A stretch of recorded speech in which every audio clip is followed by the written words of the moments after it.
nizere ko umeze neza cyane, nizere ko kandi ugenda urushaho kumera fresh mu byo ukora byose. Niba Fyve-tvrwanda amaze kumenyera ikiganiro cyo ni The Cruise Show, aho tugenda tugaruka ku makuru y'abasitari uba ukwiye kuba ufite, uba ukwiye kuba wamenya. Ni byinshi cyane tugenda tugarukaho, cyane cyane babigezweho hano mu Rwanda ndetse no hanze yarwo. So guys, ngira ngo bamwita The Ben cyangwa se Mugisha Benjamin, ni umwe mu bagabo navuga ko bahora muri media cyane cyane.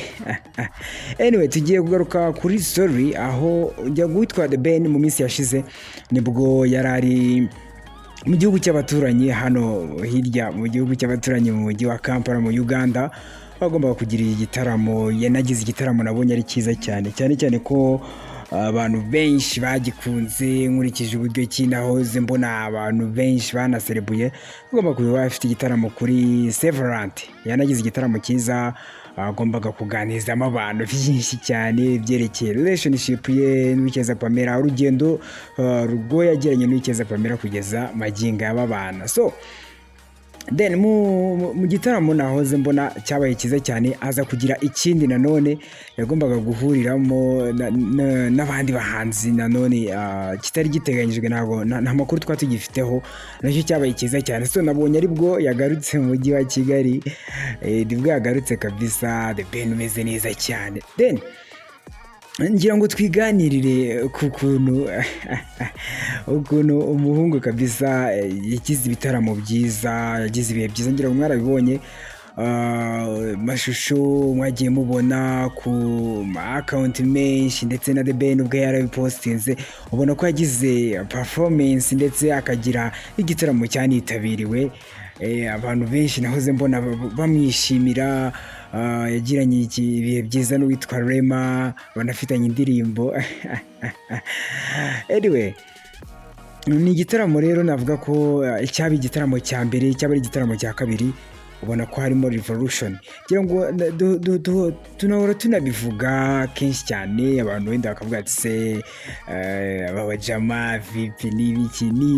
Hari urwego umuziki w'u Rwanda utangiye kugenda ugaragaza ko nibwo bwa mbere umuhanzi w'umunyarwanda yaragiye hanze y'u Rwanda mu gihugu cy'abaturanyi agakora igitaramo. Ngira ngo nahoze mbona banavuga ko ari amateka The Ben yanditse, wenda ntabwo abantu benshi babashije kubimenya. Gusa The Ben mu gitaramo yakoze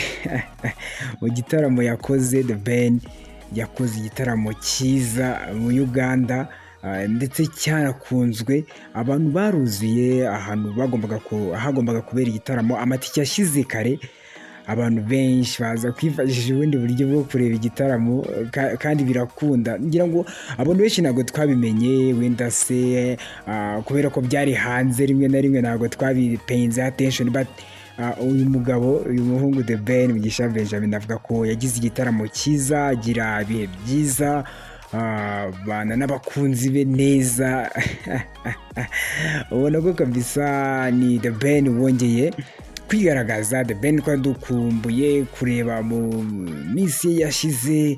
The Ben kandi nanone utagitana na family cyane, basigaye bagendana ahantu hose, baba bari kumwe benjoyinga. Ubona ko ni The Ben wishimye. Then abantu rero bongeye kuba bakongera gutekereza ku bijyanye na music nyarwanda.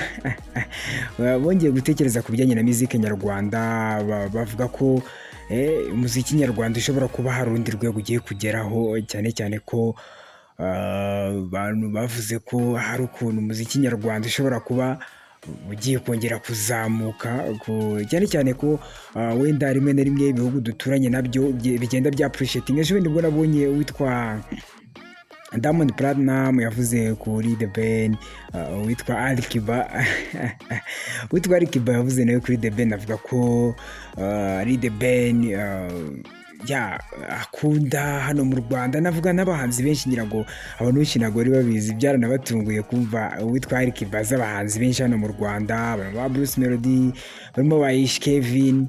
Anyway, umuziki w'u Rwanda usigaye ufite ukuntu wambuka ukanambuka hanze. Ufite ukuntu muziki nyarwanda, navuga ko mbona afite style nziza cause nta muntu uragera hano mu Rwanda ngo wenda abure ku appreciatinga bagenda bavuga ko bizike nyarwanda imeze neza cyane cyane cyane ku kintu cyitwa vocal ndetse na production navuga ko biri hejuru wenda turacyabura mu tuerema duke n'utundi tuerema tuzamura umuziki cause ntabwo ushobora kubona igihugu kizamuka ntabwo ushobora kubona umuziki uzamuka mu gihe igihugu kidatera imbere so bivuze ko niba umuziki w'u Rwanda ugenda utera imbere tugiye kujya niba igihugu cy'u Rwanda gitera imbere muri sector wenda sector z'ubukerarugendo sector z'ibindi byinshi cyane tugenda tubona ama event menshi azana mu mujyi wa Kigali ibyo bivuze ko n'umuziki ugiye kuzamuka ngira ngo abantu benshi baribuka Uganda bakibuka Burundi mu myaka yashize bwari on top kubera iki se umuziki w'u Rwanda usigaye ujya gutwika mu Burundi usigaye ujya gutwika Uganda so ni ukubera ko n'igihugu kigenda kitera imbere ni byinshi cyane rero tugenda tukugarukiraho amakuru ya show business amakuru abacicikana mu Rwanda ndetse no hanze yarwo reka nizere ko umeze neza cyane nizera ko kandi warushijeho kuryoherwa na Fyve-tvrwanda ndabashimiye